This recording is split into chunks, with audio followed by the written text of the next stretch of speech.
Okay મિત્રો, તો એક નવા ટોપિક તરફ હવે આપણે આગળ વધીએ છીએ અને નવા ટોપિકમાં આપણે ગુજરાતના દરિયા કિનારાને ભણવો છે. તો લાસ્ટ લેક્ચરમાં જેવી રીતના આપણે અત્યારે જે સેશન કર્યું એ સેશનમાં આપણે ખૂબ સુંદર રીતના ગુજરાતના જે ભૌગોલિક પ્રદેશો છે એ ભૌગોલિક પ્રદેશોને સમજવાનો પ્રયત્ન કર્યો. ત્યારબાદ હવે જે આપણે સેગમેન્ટમાં જઈ રહ્યા છીએ, જે વિષયાંગમાં આપણે જઈ રહ્યા છીએ, છે ગુજરાતનો દરિયા કિનારો. અતિ મહત્વનો સાબિત થતો હોય એવો એક ટોપિક છે. અહીંયાથી ઘણા બધા પ્રશ્નો અવારનવાર પરીક્ષાઓમાં નીકળતા હોય છે. પ્રયત્ન કરીએ આપણે કે આજના આ સેશનમાં અત્યારે જે આપણે વિષયાંક દરિયા કિનારાને ભણવાનો છે એ દરિયા કિનારાના આજના આ સેશનમાં સંપૂર્ણ માહિતી જે પરીક્ષાલક્ષી છે, પરીક્ષાલક્ષી માહિતી તમને મળી રહે, રાઈટ? એવા તે પ્રયત્ન સાથે આપણે આપણા સેશનની શરૂઆત કરીએ. દોસ્તો, દરિયા કિનારો એટલે દરિયો એટલે બધાને જાણશે કે સાહેબ એક એવી જગ્યા કે જેના કારણે જે તે રાજ્ય, જે તે દેશ જે છે એની સમૃદ્ધિનું મુખ્ય કારણ હોય છે દરિયો. તો ગુજરાતને વિશાળ દરિયા કિનારો મળ્યો છે, તો ગુજરાતનો દરિયા કિનારો જે છે એ ગુજરાતની સમૃદ્ધિનું કારણ છે. આજે ગુજરાત આટલું સમૃદ્ધ છે એની પાછળનું કારણ એનો દરિયો છે, બરાબર? આજ ગુજરાતનો દરિયા કિનારાની વાત કરી તો ગુજરાત ના દરિયો મતલબ આખા ભારતમાં સર્વાધિક દરિયો ધરાવતું ગુજરાત નામનું રાજ્ય છે. આ ગુજરાત નામનું રાજ્યનો દરિયાનો ઇતિહાસ બહુ જૂનો છે. એટલે કે આપણા સાગર ખેડુઓ જે છે એ ફિનિશિયા, મિસર, રોમ, અરબસ્તાન, ઈરાન, આફ્રિકા, સુમેર, લંકા, જાવા વગેરે જેવા દેશો જે છે એ દેશો સાથે દરિયાઈ સંબંધથી જોડાયેલા હતા. એના ક્યાંક આપણને પુરાવાઓ મળે છે. કદાચ તમે લોથલમાંથી મળી આવેલી મમ્મી જુઓ, ત્યાંથી મળી આવેલી વહાણની આકૃતિની મુદ્રાઓ જુઓ, પરદેશ સાથેનો એ વ્યાપાર સૂચવે છે. ભાઈ સાહેબ પરદેશમાં વ્યાપાર થતો હશે. ગુજરાતનું મલમલ જે છે, ગુજરાતનું મલમલ મિશ્ર સુધી કઈ રીતના પહોંચ્યું હશે? તો એની પાછળ દરિયા કિનારો જવાબદાર છે, દરિયાની સફર જવાબદાર છે. કહે સમંદર કે દરિયામાં કોઈ કેળી નથી, મતલબ એનો એવો નથી કે કોઈ સફર ખેડી નથી. કોઈ સફર ખેડી છે. કોઈ આપણા સાગર ખેડુઓ છે ત્યાં સુધી ગયા છે. પ્રાચીન મિસરની કબરોમાંથી આપણને જે મલમલ મળે છે એ ગુજરાતમાં મળી આવતું, ગુજરાતનું છે. તો ત્યાં સુધી કઈ રીતના પહોંચ્યું એ આપણને પ્રશ્ન થાય. અને એ પ્રશ્નનો જવાબ દરિયાનો સંબંધ, દરિયા ખેડુ જે છે એ દરિયા ખેડૂનો ભવ્ય ઇતિહાસ. ઈસવીસન પૂર્વે પાંચમી સદીમાં આપણે લાટના રાજા સિંહબાહુ જે છે એ સિંહબાહુ એમના પુત્ર જે છે એ પુત્ર તમને જાણ હશે કે દેશ વટો આપતા સમુદ્ર વિજય જે છે, સમુદ્ર વિજય શ્રીલંકા જાય છે. હવે શ્રીલંકા દરિયાઈ માર્ગે જાય છે. સિંહલ દ્વીપની રચના કરે. સિલોનનો ઇતિહાસ જુઓ તો એમાંનું ખૂબ સુંદર રીતના વર્ણન છે. કનૈલાલ માણેકલાલ મુનશી તો એમ કે છે કે ગુજરાતના, ભારતના જે ઋષિ મુનિઓ છે ફિનિશિયન હતા. સમજાય છે? તો મૈત્રક વંશનું વલ્ભી એક સમૃદ્ધ બંદર હતું. કાકુ નામના વાણિયા સાથે જોડાયેલી વાત આપણને જાણ છે, રાઈટ? કે એ અરબ સાથે ટ્રેડ કરતો હતો, અરબ સુધી એ જણ પહોંચતો હતો. તો કઈ રીતના પહોંચતો હશે? કોઈ તો માધ્યમ હશે ને. તો એ દરિયાની સફરો જે છે એ સફરો ખેડાતી હતી. શંખ ચૌહાણ નામના એક વ્યક્તિને હરાવી અને ખંભાત જે છે ખંભાતને કબજે કર્યું હતું. કોને? વસ્તુપાળ અને તેજપાળે. આના આપણને ઇતિહાસમાં પુરાવાઓ જોવા મળે છે. સોલંકી સલ્તનત કાળ દરમિયાન ગુજરાતનું બહુ મહત્વનું બંદર ઘોઘાનો વારંવાર ઉલ્લેખ જોવા મળે છે. સમજાય છે? તો હવે એ જ દરિયા કિનારાને આપણે ભણવાનો પ્રયત્ન કરીએ. અને એ અલગ અલગ વ્યક્તિઓ જ્યારે ભારતની મુલાકાત લે છે ત્યારે આ દરિયાઈ સફર ખેડીને જ તે અહીંયા સુધી પહોંચ્યા હશે એવું આપણે માનીએ છીએ, રાઈટ? શરૂઆત કરીએ દોસ્તો, ગુજરાતના દરિયા કિનારાની વાત કરીએ. અને એ ગુજરાતના દરિયા કિનારાની જ્યારે શરૂઆત કરીએ ત્યારે બેઝિક આઈડિયાઝ જે આપણને જોઈ છે દરિયા કિનારા માટેના એ આપણે લઈએ. પહેલા સૌથી પહેલા તો શું લેવાનું છે? ગુજરાતનો દરિયા કિનારા વિશે બેઝિક આઈડિયાઝ. ગુજરાતનો દરિયા કિનારો.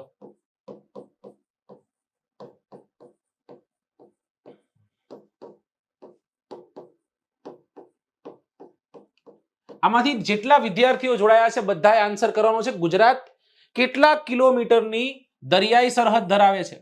ગુજરાતના કેટલા જિલ્લાઓ દરિયા કિનારે વસેલા છે? ભારતના કેટલા રાજ્યો દરિયા કિનારે વસેલા છે? આ પ્રશ્નોના તમારે મને જવાબ દેવાના. સાહેબ આખા ભારતમાં ટોટલ 9 જેટલા રાજ્યો છે જે દરિયા કિનારો ધરાવે.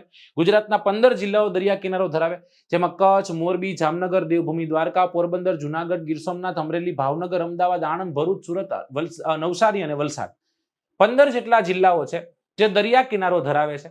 અને એ 15 જિલ્લાઓ સાથે આખા ભારતમાં સર્વાધિક એટલે ભારતનો સૌથી વધુ દરિયા કિનારે, ભારતનો અંદાજિત 28% જેટલો દરિયા કિનારો ગુજરાત પાસે છે. અને ગુજરાત ભારતનો સર્વાધિક દરિયા કિનારો ધરાવતું રાજ્ય છે. સાહેબ તો કેટલા કિલોમીટરનો દરિયા કિનારો મળ્યો છે ગુજરાતને? 1600 કિલોમીટરનો દરિયા કિનારો. સાહેબ માઇલમાં પૂછે તો 990 માઇલ છે, જે આપણે આગળ ચર્ચા કરી લીધી. રાઈટ. કેટલા જિલ્લાઓ કીધા? 15 જેટલા જિલ્લાઓ જે છે એ 15 જિલ્લાઓ દરિયા કિનારે વસેલા છે. 15 જિલ્લાઓ દરિયા કિનારે વસેલા છે. રાઈટ. સરજી, ગુજરાતના દરિયા કિનારાને જ્યારે ભણશું આપણે ત્યારે એને કઈ રીતના કેટલા ભાગમાં વહેંચીને ભણવાનો પ્રયત્ન કરશું? તો જ્યારે પ્રશ્ન થાય ગુજરાતના દરિયા કિનારાને કેટલા ભાગમાં વહેંચવાનું આવે ત્યારે ગુજરાતના દરિયા કિનારાને 3 ભાગમાં વહેંચવામાં આવે છે. ગુજરાતનો દરિયા કિનારો છે 3 ભાગમાં વહેંચાય છે. આ 3 ભાગ કયા? એક છે કચ્છનો દરિયા કિનારો, એક છે સૌરાષ્ટ્રનો દરિયા કિનારો અને એક છે તળ ગુજરાતનો દરિયા કિનારો. ઓકે. સરળતા ખાતર સરળતાથી યાદ રહે એટલે આને ફરી એક વખત ડિવાઈડ કરવામાં આવે છે. કઈ રીતના સાહેબ? કચ્છના દરિયા કિનારાને કઈ કેવી રીતના વહેંચવામાં આવે છે? કોટેશ્વરથી પશ્ચિમનો દરિયા કિનારો, કોટેશ્વરથી પશ્ચિમનો દરિયા કિનારો, બરાબર. પછી કોટેશ્વરથી જખૌ સુધીનો દરિયા કિનારો, પછી જખૌથી માંડવી સુધીનો દરિયા કિનારો, જખૌથી માંડવી સુધીનો દરિયા કિનારો અને છેલ્લો last but not the least માંડવીથી લઈ અને કંડલા સુધીનો દરિયા કિનારો.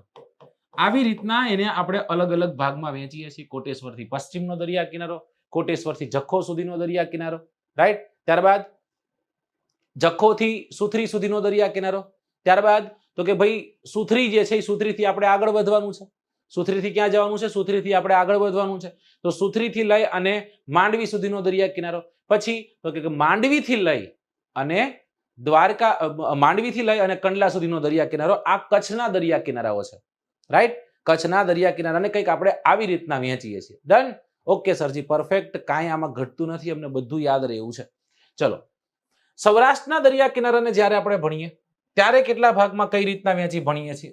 સૌથી પહેલો ભાગ તો કંઈક એવો છે, સૌથી પહેલો ભાગ તો કંઈક એવો છે કે કંડલાથી દ્વારકા સુધીનો દરિયા કિનારો. ક્યાં સુધીનો? કંડલાથી દ્વારકા સુધીનો દરિયા કિનારો. ત્યારબાદ દ્વારકાથી વેરાવળ સુધીનો દરિયા કિનારો, બરાબર. ત્યારબાદ વેરાવળથી ગોપનાથ સુધીનો દરિયા કિનારો, બરાબર. અને છેલ્લે જે આપણે જોઈએ છીએ, લાસ્ટ જોઈએ છીએ, એ છે ગોપનાથથી લઈ અને સાબરમતીના મુખ સુધી, સાબરમતીના મુખ સુધીનો દરિયા કિનારો. એવી રીતના આપણે 4 ભાગમાં વહેંચીએ. કંડલાથી દ્વારકા, દ્વારકાથી વેરાવળ, વેરાવળથી ગોપનાથ, ગોપનાથથી સાબરમતીના મુખ સુધીનો દરિયા કિનારો. જ્યારે તળ ગુજરાતના દરિયા કિનારાને સીધો ભણી શકીએ કે સાબરમતીના મુખથી શરૂ કરી, સાબરમતીના મુખથી શરૂ કરી અને ગુજરાતનો છેલ્લો ભાગ, ગુજરાતનો છેલ્લો દરિયા કિનારાનો છેલ્લો ભાગ, અને એ દોસ્તો આપણે કહીએ છીએ ઉમરગામનો દરિયા કિનારો. કેનો દરિયા કિનારો? ઉમરગામનો દરિયા કિનારો, રાઈટ. ચલો, તો આવી રીતના આપણે અલગ અલગ ભાગોમાં વહેંચ્યા છે. કચ્છના દરિયા કિનારાને, સૌરાષ્ટ્રના દરિયા કિનારે, તળ ગુજરાતના દરિયા કિનારાને. આજ કચ્છ, સૌરાષ્ટ્ર અને તળ ગુજરાતના દરિયા કિનારાને ભણતા પહેલા આપણી પાસે બેઝિક માહિતી હોવી જોઈએ. થોડા ઘણા આઈડિયાઝ છે જે આપણી પાસે હોવા જોઈએ. એ લઈ અને ત્યાંથી આપણે આગળ વધી શકીએ. સાહેબ, કેવા આઈડિયાઝની વાત કરો છો? ઘણા બધા એવા નામો છે જે દરિયા સાથે જોડાયેલા છે. કદાચ ડાયરેક્ટ નહીં તો ઇનડાયરેક્ટલી જોડાયેલા છે, પણ જોડાયેલા છે. તો આ કયા કયા નામો છે એ નામોની આપણે પહેલા વાત કરીએ, રાઈટ. એક એવો દરિયા કિનારો કે એક એવો રાજ્ય કે જેની પાસે 2 તો અખાત છે, જેની પાસે અરબ સાગર, એક વિશાળ દરિયો, મહાદરિયો છે, જેને આપણે કહીએ છીએ એક સાગર છે, અરબ સાગર, જે હિન્દ મહાસાગરનો ભાગ છે. તો દોસ્તો, દરિયા કિનારો જ્યારે ભણો ત્યારે એની સાથે જોડાયેલા ઘણા શબ્દો તમારી સામે આવે. જેમ કે એક શબ્દ છે પોર્ટ. પોર્ટ એટલે શું? આ વાત છે બંદરની. સાહેબ, બંદર એટલે દરિયાઈ પરિવહન માટે, આયાત અને નિકાસ માટે, રાઈટ. કોઈ જગ્યાએથી એક જહાજ બીજી જગ્યાએ જાય છે, બીજી જગ્યાએથી એ જહાજ પાછું ફરી ત્યાં આવે છે, રાઈટ. જે જગ્યા પરથી જહાજ લોડ અને અનલોડ થાય એ જગ્યાને આપણે પોર્ટ કહીએ છીએ. પછી એક શબ્દ છે હાર્બર. કદાચ સાંભળ્યો હોય તો, પર્લ હાર્બર કદાચ સાંભળ્યું હોય તો, એને સાંભળ્યું જ હશે બધાએ. પર્લ હાર્બર ઉપર અચાનક જ તે બોમ્બિંગ કરે છે જાપાન, અને પછી અમેરિકા એમ કહે છે કે ભાઈ હવે તો અમે તે રમતા, અને વિશ્વયુદ્ધ બીજામાં અમેરિકા જંપલાવે, એવું જંપલાવે 2 બોમ્બ ફોડે, વિશ્વયુદ્ધ ખતમ કરી નાખે. વિશ્વયુદ્ધનો અંત અમેરિકા કરે છે. જે જગ્યા પર જહાજો સમુદ્રના તોફાનો ખરાબ મોસમથી બાંધવામાં આવે ને આપણે હાર્બર કહીએ. પછી એક શબ્દ જોયો હશે અને એ શબ્દ છે ડોકયાર્ડ. શું છે? ડોકયાર્ડ. સરજી ડોકયાર્ડ એટલે શું? સાહેબ મજગાંવ ડોકયાર્ડ બહુ સાંભળ્યું છે, આવું બહુ આવે છે. ત્યાંથી પંડુબીઓના પરીક્ષણો થતા હોય. દોસ્તો ડોકયાર્ડ એટલે એવી જગ્યા કે જે જગ્યા પર જહાજ જે છે એ જહાજનું સમારકામ થાય, એને આપણે ડોકયાર્ડ કહીએ છીએ. બંદરોની વાત કરીએ તો 200 કરતા વધારે બંદરો ભારતમાં જોવા મળે છે. ગુજરાતની જો કદાચ વાત કરીએ તો એ પછી વાત કરશું આપણે. હવે આપણે વાત કરીએ પોર્ટની વાત કરીએ છીએ દોસ્તો, તો સાથે સાથે જોઈ લઈએ મહાબંદર. મહાબંદર એટલે શું? સાહેબ બંદર એટલે બંદર ને મહાબંદર એટલે મહાબંદર. જે જગ્યા પર લોડ અને અનલોડ થાય શિપ એને બંદરે કહેવાય, એને મહાબંદરે કહેવાય. તો સાહેબ આ બે વચ્ચેનો ગેપ શું? મહાબંદર હર હંમેશ સેન્ટ્રલ ઓથોરિટીઝના અંડર આવતું હશે કે અંતર્ગત આવતું હશે. જ્યારે કોઈ એક બંદર છે તો એ બંદર જે તે રાજ્યની મેરીટાઈમ બોર્ડ અંતર્ગત આવતું હશે. સમજાય છે? તો અહીંયા આ મહાબંદર જે છે, જેનો પીઠ પ્રદેશ મોટો હોય, દેશના તમામ રાજ્યોથી ત્યાં નિકાસ થતી હોય, રાઈટ, એવી જગ્યાને મહાબંદર કહીએ. તો એવા મહાબંદરોની સંખ્યા ભારતમાં 13 છે, અને ગુજરાત પાસે એક મહાબંદર છે જેનું નામ છે દીનદયાળ ઉપાધ્યાય પોર્ટ. ઓકે, ચલો ત્યાંથી આગળ જઈએ. એક શબ્દ સાંભળ્યો હશે PPP.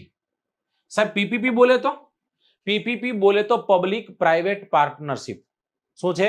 Public private partnership, right. Public લખી નાખું, પ્રાઇવેટ પાર્ટનરશિપ. ઓકે, ચલો પછી એક શબ્દ સાંભળ્યો હશે SEZ, સેઝ, જેને આપણે કહીએ છીએ સ્પેશિયલ ઇકોનોમી ઝોન,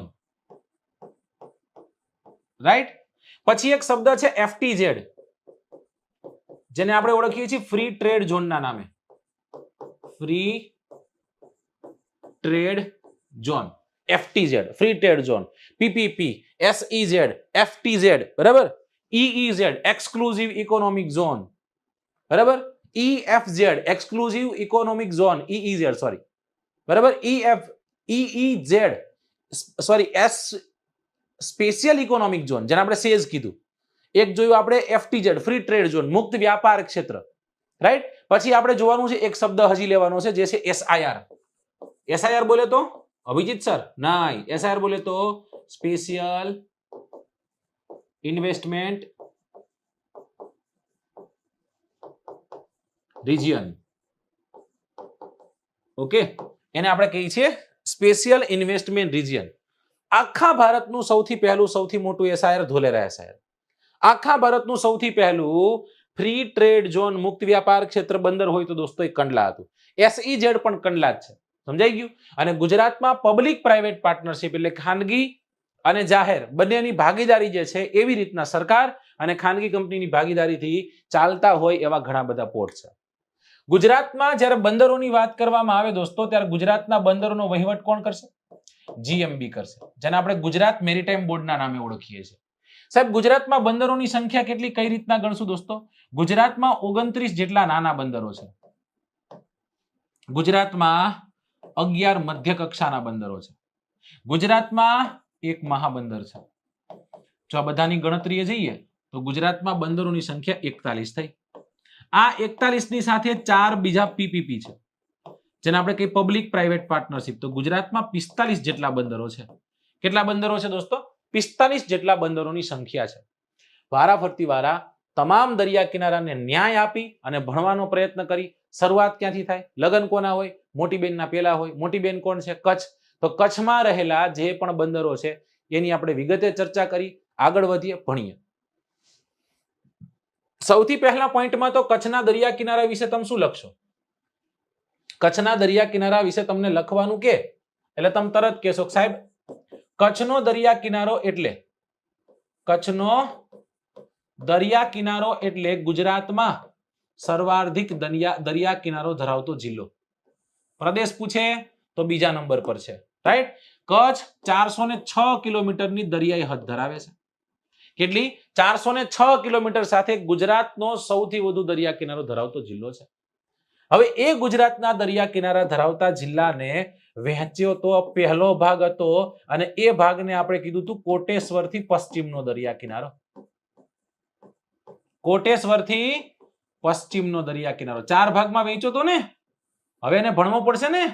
ચાલો ત્યારે ભણી નાખીએ. દોસ્તો અહીંયા તમને કદાચ દેખાતું હશે, નહીં દેખાતું હોય તો તમારી સમક્ષ હવે હું લાવી રહ્યો છું.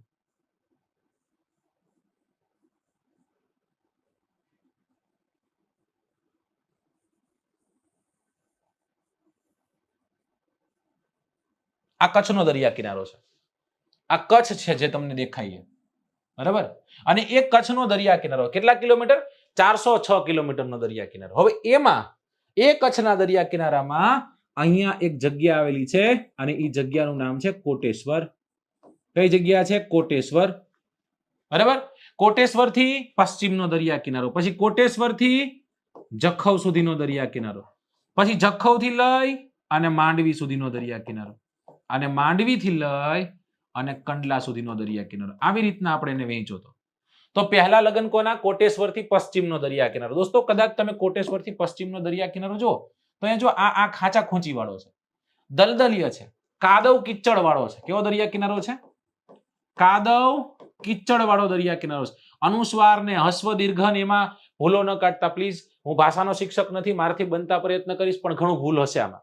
મારા જીકેમાં કદાચ ભૂલ હોય તો તમે જરૂરથી કહેજો કે સાહેબ અહીં તમારો ડેટા ખોટો હતો. કોટેશ્વરથી પશ્ચિમનો દરિયા કિનારો કાદવ કિચડ વાળો છે.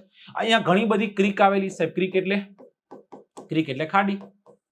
ખાડી એટલે કચ્છમાં એને નાળના નામે ઓળખવામાં આવે. અચ્છા, ઓકે. ક્રીક એટલે ખાડી. આ ખાડીશ જો, આ ખાડીશ જો, આ ખાડીશ. એવી ઘણી બધી ખાડીઓ આવી છે. એમાંની એક ખાડી બહુ ચર્ચામાં રહેતી હોય છે અને એનું નામ છે સિરક્રીક. આ સિરક્રીક એટલે બાણગંગા. આ બાણગંગા કે સિરક્રીક જે છે એ સિરક્રીક ભારત અને પાકિસ્તાન વચ્ચે એના 96 કિલોમીટરના મુખનો વિવાદ જે છે વર્ષોથી છે દોસ્તો, રાઈટ. તમને ખ્યાલ હશે કે અચાનક જ તેઓ તરંગી નિયમ એક ચુકાદો આપવામાં આવ્યો ને ગુજરાતનો ઘણો ખરો વિસ્તાર જે છે એ પાકિસ્તાનના પક્ષે દીધો અને પછી કચ્છ આંદોલન થયું. કદાચ તમને નહીં ખ્યાલ હોય, કચ્છ આંદોલન થયું. અને એ સમય દરમિયાન કચ્છ આંદોલનની એક ટેગલાઈન હતી. અટલ બિહારી વાજપેયી સાહેબ અહીંયા ગુજરાતમાં આવ્યા હતા કે કચ્છ કી ધરતી દેશ કી ધરતી.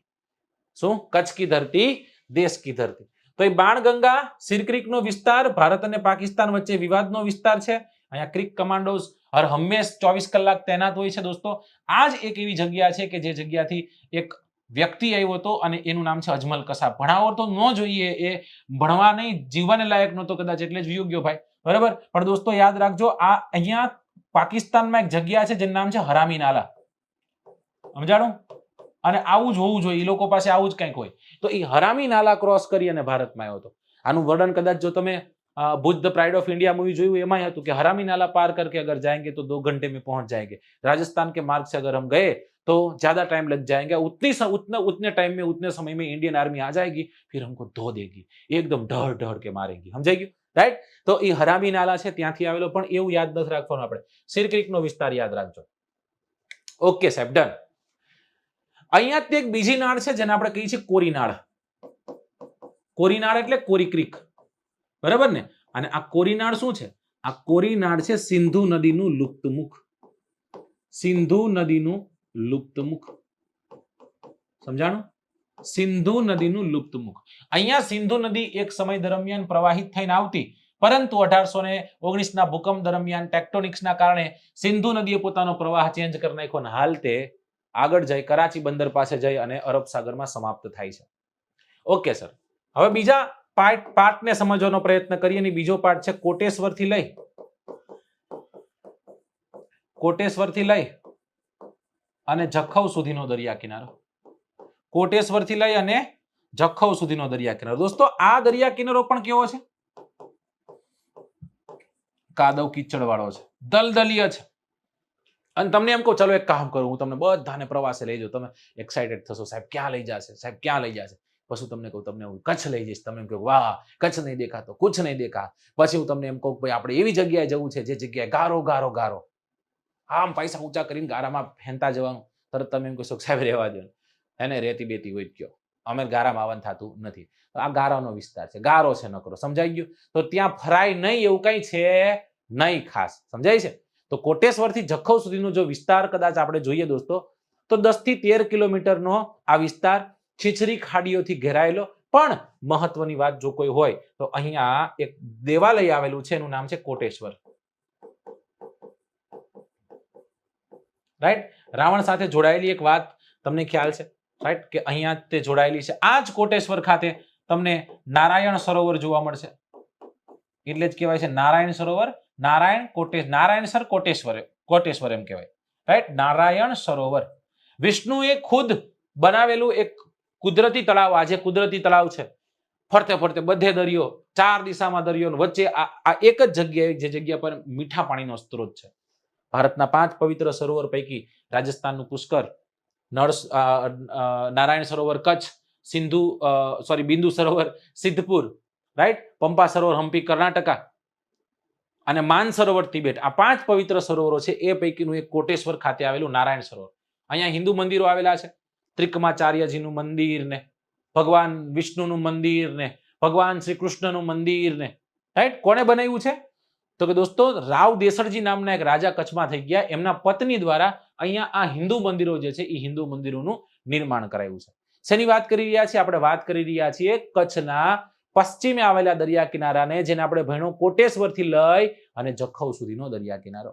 ત્યાંથી આગળ જઈએ સાહેબ, ત્યાંથી આગળ જઈએ એટલે હવે આપણે શું જોઈશું? જખૌથી લઈ અને માંડવી સુધીનો દરિયા કિનારો.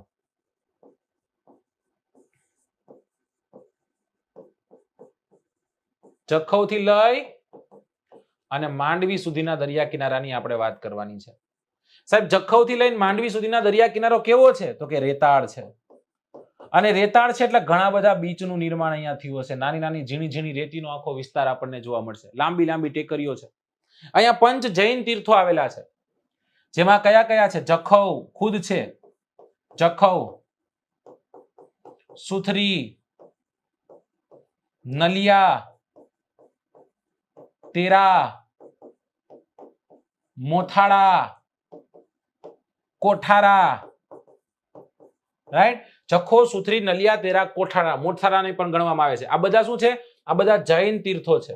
આ પંચ જૈન તીર્થોમાં આનો સમાવેશ થાય છે, રાઈટ. જે તમને ક્યાં જોવા મળશે? જે તમને જોવા મળશે અબડાસા તાલુકામાં, કચ્છના અબડાસા તાલુકામાં આ પંચ જૈન તીર્થીઓ જે છે આપણને જોવા મળશે દોસ્તો. આ એક એવો દરિયા કિનારો છે કે જે જગ્યા પર આપણને મેક્સિમમ લગુન સરોવરોની રચના જોવા મળશે. રગુન સરોવર એટલે બીજું કાંઈ નહીં, ખારા પાણીના, એટલે કે દરિયાના ખારા પાણીના બનેલા સરોવરોને લગુન સરોવર કહેવાય. ઓકે સરજી, આ જખૌથી લઈ માંડવી સુધીના દરિયા કિનારાને આપણે કન્ટિન્યુ કરીએ છીએ અહીંયા, અને વિગતે હજી જે ચર્ચા કરવાની છે એ ચર્ચાને આગળ વધારીએ. અહીંયા જખૌથી લઈ અને માંડવી સુધીનો દરિયા કિનારો, બધી વાતોને સાઈડમાં મૂકી અને એક સ્થળને ભણવાનો પ્રયત્ન કરશું. અને એ સ્થળ એટલે બીજું કાંઈ નહીં, એને આપણે માંડવીના નામે ઓળખીએ છીએ. કેના નામે ઓળખીએ દોસ્તો? એને આપણે ઓળખીએ છીએ માંડવીના નામે. કેના નામે ઓળખીએ? માંડવીના નામે ઓળખીએ છીએ. ઊંધા ઘંટ આકારનું ગુજરાતનું એક મધ્ય કક્ષાનું બંદર, એટલે એવું એક બંદર જેને આપણે માંડવીના નામે ઓળખીએ છીએ. સાહેબ ઘણો બધો ઇતિહાસ અહીંયાથી નીકળે. સૌથી પહેલો પ્રશ્ન કે માંડવી જે છે કોના નામ પરથી પડેલું છે? માંડવીનું નામ મંડવ્ય નામના ઋષિ પરથી પડેલું છે. કયા ઋષિ પરથી પડેલું છે? મંડવ્ય નામના ઋષિ પરથી પડેલું છે. આ માંડવીનો મતલબ શું થાય છે? એનો મતલબ થાય છે જકાત નાકું. શું થાય છે? જકાત નાકું. સાહેબ માંડવી કઈ નદીના કિનારે છે? તો કે માંડવી રૂકમાવતી નામની નદીના કિનારે છે. કઈ નદીના કિનારે? રૂકમાવતી નદી. એટલે તે યાદ રાખવાનું, મારું માંડવી. માં એટલે માંડવી, રૂ એટલે રૂકમાવતી. તો કંકાવતી ક્યાંય નહીં આવે, સીધી એમ કે છે કે રૂકમાવતી કે હું આવીશ, બરાબર. તો મારું માંડવી બોલવાનું. શું બોલવાનું? મારું માંડવી. એટલે કે માંડવી જે છે એ રૂકમાવતી નામની નદીના કિનારે વસેલું છે. જખૌથી માંડવી સુધીના દરિયા કિનારામાં માંડવીની જ વાત કરીએ તો માંડવીની દાબેલી વખણાય, જેને આપણે ડબ્બા રોટી કહીએ છીએ. આ જ માંડવી છે એ માંડવી ખાતે વિજય વિલાસ પેલેસ આવેલો છે. ગુજરાતનો એક રાજપૂતાના શૈલીમાં તૈયાર થયેલો, જયપુર ઉદયપુર તરફથી આવેલા કારીગરોએ રાખોડી કથ્થાઈ કહેશું, રાખોડીની કથ્થાઈ અને ગુલાબી પથ્થરોથી નિર્માણ પામેલો એક ખૂબ સુંદર એવો કલાનો નમૂનો એટલે વિજય વિલાસ પેલેસ. શાંતિપ્રિય રાજાઓ નું ઇન્ડિકેશન છે કે ત્યારના રાજાઓ કેવા શાંતિપ્રિય હશે. તો એ વિજય વિલાસ પેલેસ અહીંયા છે. અહીંયા લગાન જેવા મૂવીના શૂટિંગ્સ થયા તમને જાણ છે, બરાબર. ત્યાંથી આગળ જઈએ. આજ માંડવી જે છે એ માંડવી ખાતે શ્યામજી કૃષ્ણ વર્માનો જન્મ થયેલો. કેનો જન્મ થયેલો? શ્યામજી કૃષ્ણ વર્માનો જન્મ જે છે એ માંડવી ખાતે થયેલો. સાથોસાથ એ યાદ રાખશું, આજ માંડવી ખાતે એની બાજુમાં મસ્કા આવેલું છે, જે જગ્યા પર શ્યામજી કૃષ્ણ વર્માની અસ્થિઓને સંગ્રહિત કરવામાં આવેલી છે અને એનું નામ આપવામાં આવેલું છે ક્રાંતિ તીર્થ. શું નામ આપવામાં આવેલું છે દોસ્તો? ક્રાંતિ તીર્થ. તો ક્રાંતિ તીર્થનો પ્રશ્ન પૂછાય, શ્યામજી કૃષ્ણ વર્માનો પ્રશ્ન પૂછાય, દાબેલી, વિજય વિલાસ પેલેસ, મંડવ્ય ઋષિ, જકાત નાકુ, રૂકમાવતી, કે પછી માંડવીનો રવાડીનો મેળો પૂછાય. કેનો મેળો પૂછાય? માંડવીનો રવાડીનો મેળો પૂછાય. કે એ જ માંડવીના જે ત્યાંના ખારવાઓ છે એનો નવાના રોજ નામનો ફેસ્ટિવલ પૂજાય. એ જ માંડવીનો બીચ ફેસ્ટિવલ પૂછાય. માંડવીનો બીચ ફેસ્ટિવલ પણ પૂછાઈ શકે, રવાડીનો મેળો પૂછાઈ શકે, નવાના રોજ નામનો ફેસ્ટિવલ પૂછાઈ શકે. આ જ માંડવી છે દોસ્તો. એ માંડવીની બીજી કદાચ હજી વિશેષતા જોવી હોય દોસ્તો તો કેટી શાહ નામના એક વ્યક્તિ જે માંડવીના હતા દોસ્તો, રાઈટ. અને સાથે સાથ ગુજરાતના એક સીએમ અહીંયાથી થઈ ગયા, એનું નામ તમારે મન દેવાનું. જીવરાજ મહેતા, બળવંતરાય મહેતા, હિતેન્દ્રભાઈ, ઘનશ્યામભાઈ, ચીમનભાઈ, બાબુભાઈ, માધવભાઈ, અમરભાઈ, માધવભાઈ, ચીમનભાઈ, છબીલભાઈ, કેશુભાઈ, સુરેશભાઈ જે છે એ અહીંયાથી બિલોંગ કરતા હતા. તેઓ માંડવીના પુત્ર હતા. ક્યાંના હતા દોસ્તો? માંડવીના પુત્ર હતા. ચલો, ઓકે, ડન. હવે નેક્સ્ટ પોઈન્ટ ભણવાનો છે અને એ પોઈન્ટ કયો રહેવાનો છે તો કે માંડવીથી લઈ અને કંડલા સુધીનો દરિયા કિનારો. હવામાં બે પોર્ટ મુખ્ય મહત્વના છે. એમાં એક પોર્ટ કયું તો કે એક પોર્ટનું નામ છે મુન્દ્રા. અહીંયા એક મુન્દ્રા નામનું પોર્ટ આવવાનું છે. બધાને જાણે છે કે સાહેબ આ અદાણી દ્વારા તૈયાર થયેલું એક પીપીપી છે, પબ્લિક પ્રાઇવેટ પાર્ટનરશિપ દ્વારા તૈયાર થયેલું એક બંદર છે. કદાચ આપણે જઈએ તો જેટલું મહત્વ કંડલાનું છે એટલું જ મહત્વ કોઈ એક પ્રાઇવેટ પોર્ટનું હોય તો એ મુન્દ્રાનું છે. ભારતના પશ્ચિમ તરફના દેશો સાથે વ્યાપારનું બહુ મહત્વનું એક બંદર એટલે મુન્દ્રા છે. પશ્ચિમ તરફના કે ખાડી દેશો છે, એ ખાડી દેશો જ્યારે ભારતથી આગળ આવેલા પણ કોઈ દેશો સાથે ટ્રેડ કરે છે ત્યારે જરૂરથી એ મુન્દ્રા થઈને જતા હોય છે. એટલે એ મુન્દ્રા ખાતે એને થોભો લેવો પડતો હોય તો એ મુન્દ્રા અતિ મહત્વનું સાબિત થતું એક બંદર છે. ઓકે, ચલો ત્યાંથી આપણે આગળ જઈએ અને અતિ મહત્વનો એક પોઈન્ટ ભણવાનો પ્રયત્ન કરીએ અને એ પોઈન્ટ એટલે બીજો કોઈ નહીં, એને આપણે ઓળખીએ છીએ કંડલાના નામે. કેના નામે ઓળખીએ? કંડલાના નામે. દોસ્તો યાદ રાખજો, માંડવીની સ્થાપના કરનાર રાજા કોણ હતા? રાવ ખેંગારજી પહેલા. માંડવી બનાવવામાં ટોપણશાહ નામના એક ચારણનો પણ ખૂબ મોટો એવો હાથ છે. ટોપણશાહ વણિકનો, રાઈટ. અને આ ટોપણશાહ જે છે એના નામ પરથી ન તે ટોપણસર નામનું તળાવ અહીંયા છે. ટોપણસર નામનું તળાવ ક્યાં જોવા મળશે? માંડવી ખાતે. હવે કંડલામાં આવી જઈએ. કંડલા યાદ આવે એટલે આપણે કહીશું કે સાહેબ ગુજરાતનું એક મહાબંદર છે આ કંડલા. તો કંડલા ગુજરાતનું એક મહાબંદર છે. સાથોસાથ બીજું શું યાદ રાખીશું કે આ કંડલા જે છે એ કંડલા બંદરનો વિકાસ કઈ રીતના થાય છે, એના તબક્કાઓ શું હતા, એના તબક્કાઓ આપણે સમજવાનો પ્રયત્ન કરીએ. દોસ્તો ભારત અને પાકિસ્તાન જ્યારે છૂટું પડે છે ત્યારે પાકિસ્તાન અને ભારતના ભાગલાના બાળક સ્વરૂપે આ કંડલાને માનવામાં આવે છે.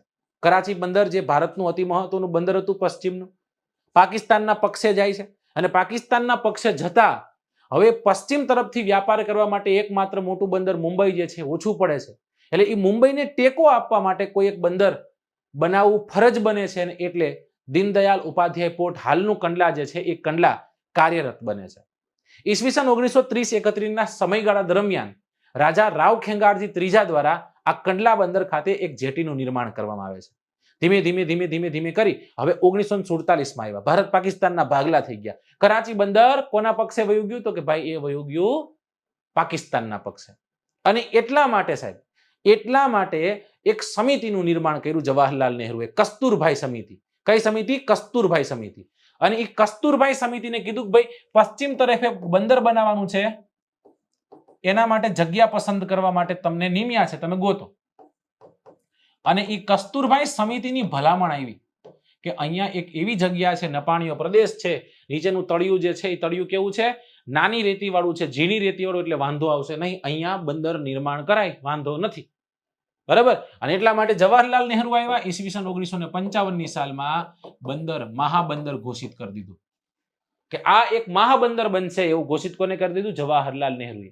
52ની સાલમાં વિમાન મથક બની ગયું, 1968ની સાલમાં નેશનલ હાઈવે થી એટેચ થઈ ગયું, અને તારીખ યાદ રાખજો 7મી માર્ચ હતી, 7મી માર્ચ, અને ઈસવીસન 1965ની સાલ હતી. ગુજરાતનું પ્રથમ FTZ ફ્રી ટ્રેડ ઝોન અને ગુજરાતનું પ્રથમ SEZ સ્પેશિયલ ઇકોનોમિક ઝોન તરીકે કંડલાને જાહેર કરવામાં આવે છે. એ સમય દરમિયાન પ્રધાનમંત્રીની સીટ જે છે એ સીટ પર લાલ બહાદુર શાસ્ત્રી જે છે, લાલ બહાદુર શાસ્ત્રીજી હતા. આ વાતને પણ આપણે નોંધવાની છે, બરાબર. આટલું યાદ રાખવાનું છે, યાદ રહે કે નહીં? હા સાહેબ.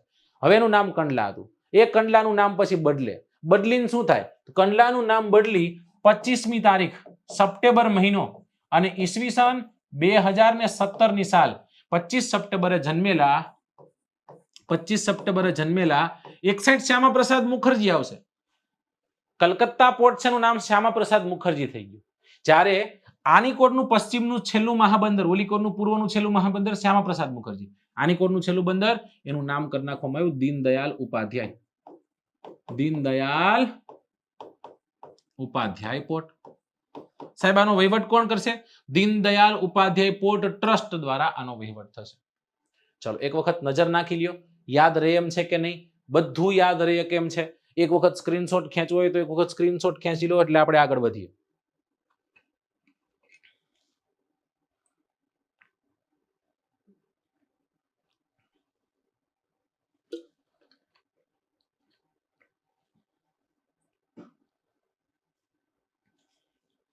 ચલો તો ત્યાંથી આપણે આગળ વધી હવે, અને હવે તમે જોઈ શકો છો એવી રીતના સૌરાષ્ટ્રના દરિયા કિનારા તરફ આપણે એક ચક્કર મારવા જેવી છે કે સૌરાષ્ટ્રનો દરિયા કિનારો જે છે, સૌરાષ્ટ્રનો દરિયા કિનારો કે જેમાં આપણે જોઈએ તો મોરબીથી શરૂ કરી અને 8 જિલ્લાઓ જે છે એ 8 જિલ્લાઓને આવરી લેતો દરિયા કિનારો આપણે જોવો છે. કોક જગ્યાએ છીછરો, કોક જગ્યાએ ઊંડો, કોક જગ્યાએ કરાળમય, કોક જગ્યાએ રેતાળ, રાઈટ. વિશેષતાઓથી ભરેલો આ સૌરાષ્ટ્રનો દરિયા કિનારો છે. એ સૌરાષ્ટ્રના દરિયા કિનારાને જ્યારે આપણે અલગ ભાગમાં વહેંચીએ છીએ તો કહીએ છીએ કંડલાથી દ્વારકા, દ્વારકાથી વેરાવળ, વેરાવળથી લઈ અને ગોપનાથ સુધીનો દરિયા કિનારો, અને ગોપનાથથી લઈ અને પછી સાબરમતીના મુખ સુધીનો દરિયા કિનારો. તો સૌથી પહેલો ભાગ કયો છે? કંડલાથી લઈ દ્વારકા સુધીનો વિસ્તાર. આ કંડલાથી લઈ દ્વારકા સુધીનો જે વિસ્તાર છે દોસ્તો, એમાં મુખ્યત્વે આમ જોઈએ તો કાદવ કીચડ વાળો દરિયા કિનારો છે, ખાંચા ખૂંચી વાળો દરિયા કિનારો. સાહેબ કારણ શું છે? એની પાછળનું કારણ એ છે કે ઘણી બધી નદીઓ જે છે, ઘણી બધી નદીઓ અહીંયા સમાપ્ત થાય છે. ઘણી બધી નદીઓ અહીંયા સમાપ્ત થાય છે. એટલા માટે દરિયા કિનારો કેવો રહેવાનો છે? ખાંચા ખૂંચી વાળો રહેવાનો છે. મેંગ્રુવ્સનો ખૂબ સારો વિકાસ થયેલો છે અહીંયા, બરાબર. આની સાથે સાથે અહીંયા આપણને પરવાળાના ખરાબાઓ જોવા મળશે. અહીંયા સમુદ્રમાં ડૂબેલા ટાપુઓ, નદીની બનેલી ખીણો, આપણને સેન્ડબાર, પરવાળા વગેરે આપણને અહીંયા જોવા મળશે. વાત કરી રહ્યા છીએ કંડલાથી લઈ અને દ્વારકા સુધીના દરિયા કિનારાને. ઘણી બધી નદીઓ ખુલે વારાફરતી વારા. બધા જ બંદરોની વાત કરીએ, વિગતે ચર્ચા કરીએ. સાહેબ શેની વાત કરવાની છે? વાત કરવાની છે સૌરાષ્ટ્રના દરિયા કિનારાની.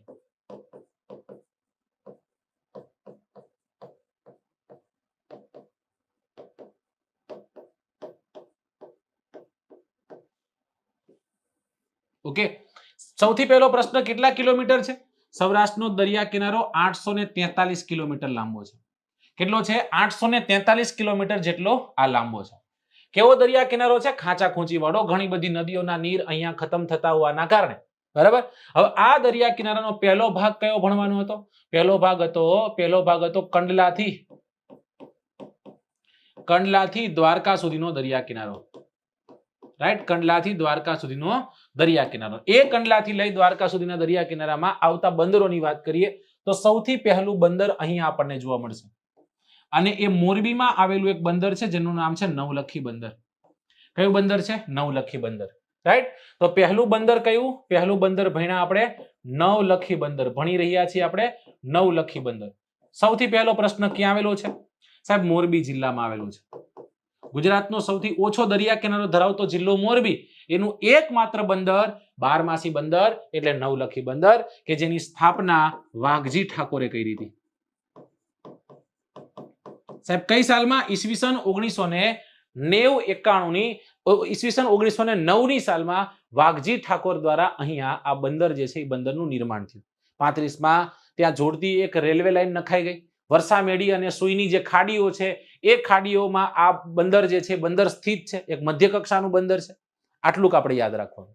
ત્યાંથી આગળ આપણે જઈએ એટલે હવે આવ્યા જામનગરના બંદરો. એને અલગ કલરથી દર્શાવીએ. નવલખી છે, પછી એવું જામનગર છે.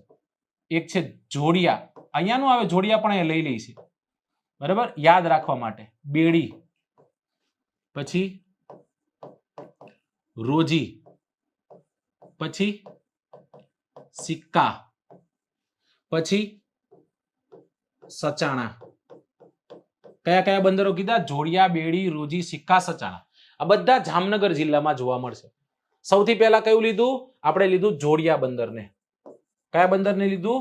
જોડિયા બંદરને. શું કામ દોસ્તો યાદ રાખ્યું? આ આમ કઈક ટ્રીકમાં યાદ રાખી શકીએ કે જો બેટી રોજી સિક્કા અને સચાણા છે ને, સિક્કા અને સચાણા છે એ સિક્કા સાથે સલાયા બોલાય. સિક્કા અને સચાણા છે એ સલાયાથી ઓખાથી લાંબા છે, તો એ આખો પટ્ટો આપણને યાદ રહી જાય.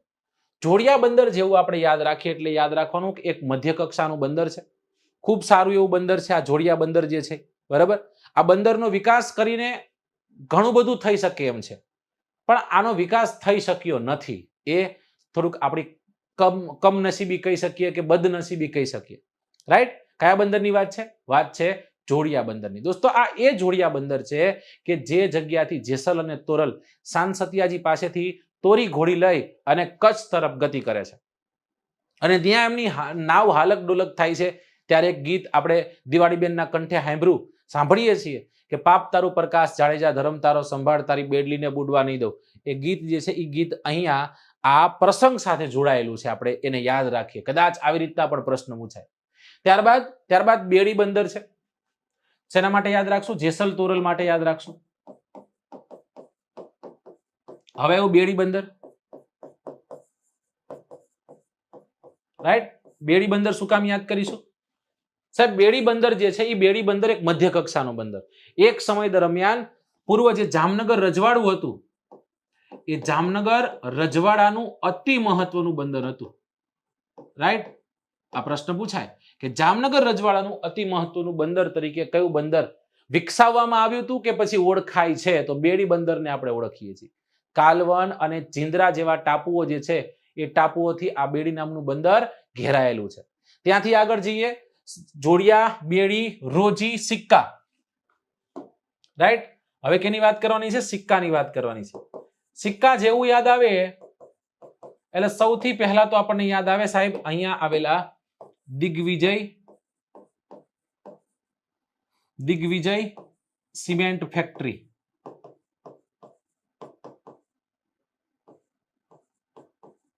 રાઈટ? Digvijay cement factory. અહીંયા સિમેન્ટના બહુ મોટા એવા ઉદ્યોગો વિકસેલા છે. કેની વાત કરી રહ્યા છીએ? સિક્કાની આપણે વાત કરી રહ્યા છીએ. એની સાથે સાથે કદાચ હજી પોઈન્ટને નોંધવા હોય, લખવા હોય તો એક મધ્ય કક્ષાનું બંદર છે. રિલાયન્સ ઇન્ડસ્ટ્રીઝ દ્વારા ખનીજ તેલની એક રિફાઇનરી અહીંયા સ્થાપવામાં આવેલી છે, બરાબર દોસ્તો. એની સાથે સાથે એમોનિયા અને ફોસ્ફરિક એસિડ છે એની અહીંયા આયાત થાય છે અને GSFC જે છે એને ગુજરાત સ્ટેટ ફર્ટિલાઇઝર કોઓપરેટિવ દ્વારા અહીંયા એક જેટીનું નિર્માણ કર્યું છે. દોસ્તો આ સિક્કા એક પ્રવાહી બંદર છે. ત્યાંથી આગળ જઈએ અને હવે જોઈએ એક એવા બંદરને કે જે બહુ ચર્ચામાં રહેતું અને એ બંદરનું નામ છે સચાણા બંદર. આ સચાણા બંદર પર જહાજવાડો સ્થાપવામાં આવેલો. જહાજવાડો ક્યાં સ્થાપવામાં આવેલો? સચાણા ખાતે.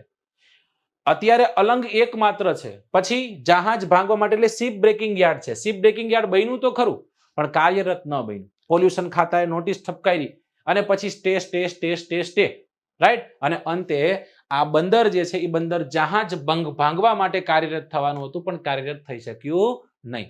હવે એવા વાળ છે ફરી કદાચ થશે. ઓકે, થશે ત્યાંનું પાસ તમને કહી દઈશ, ચિંતા ન કરતા. તો આવા બંદરો આપણને અહીંયા જોવા મળે. આની સાથે સાથે અગત્યની વાત કદાચ નોંધી હોય દોસ્તો, અહીંયા આપણને પિરોટન અને નરારા જેવા પરવાળાના ખરાબાથી બનેલા કે પછી પરવાળાના ખરાબા જે છે એના ટાપુઓ આપણને જોવા મળે. જે જગ્યા પર એક પિરોટન અભયારણ્ય અને અહીંયા જ તે દોસ્તો એક નેશનલ પાર્ક છે. આ જગ્યા પર જેલીફિશ છે, ઓક્ટોપસ છે, ગોનોલિયા છે, હમ્પીકોક્સ છે, સ્ટારફિશ છે, પર્લ ઓયસ્ટર છે. ખાસ યાદ રાખવાની, પર્લ ઓયસ્ટર.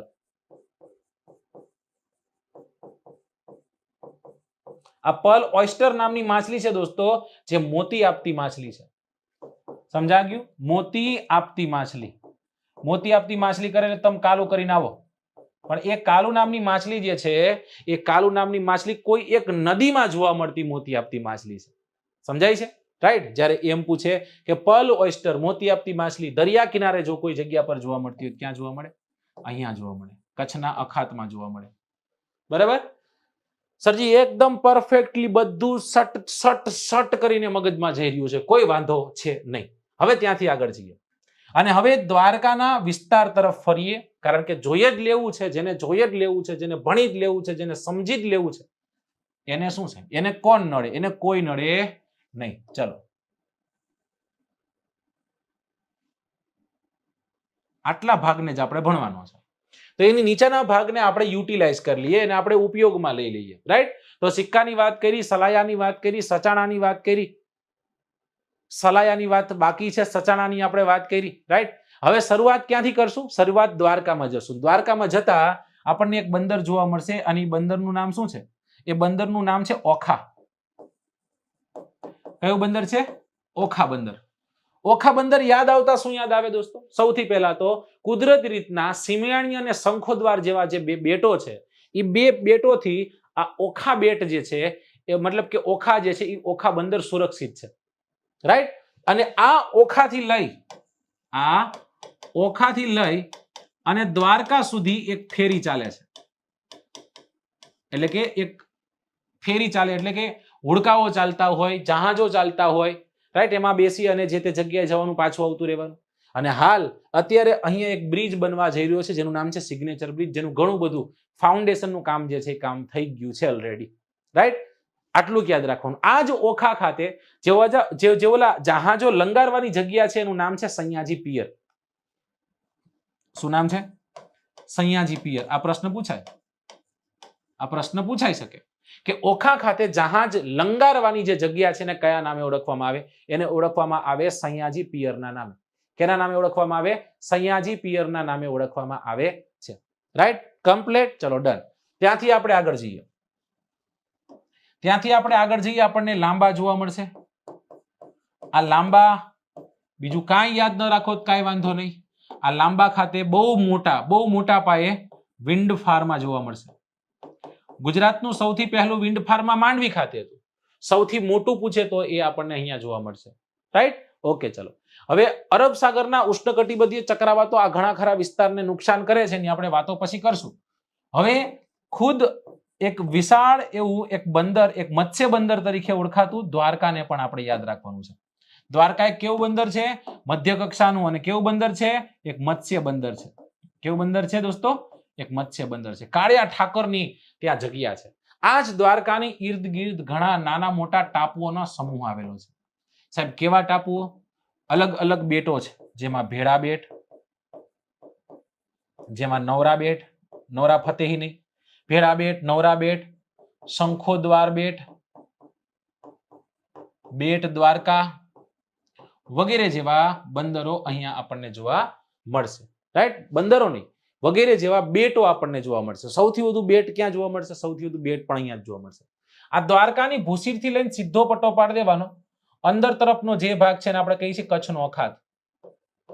કચ્છનો અખાત. અને બહારનો જે ભાગ છે એને આપણે ઓળખીએ છીએ અરબ સાગરના નામે. કેના નામે?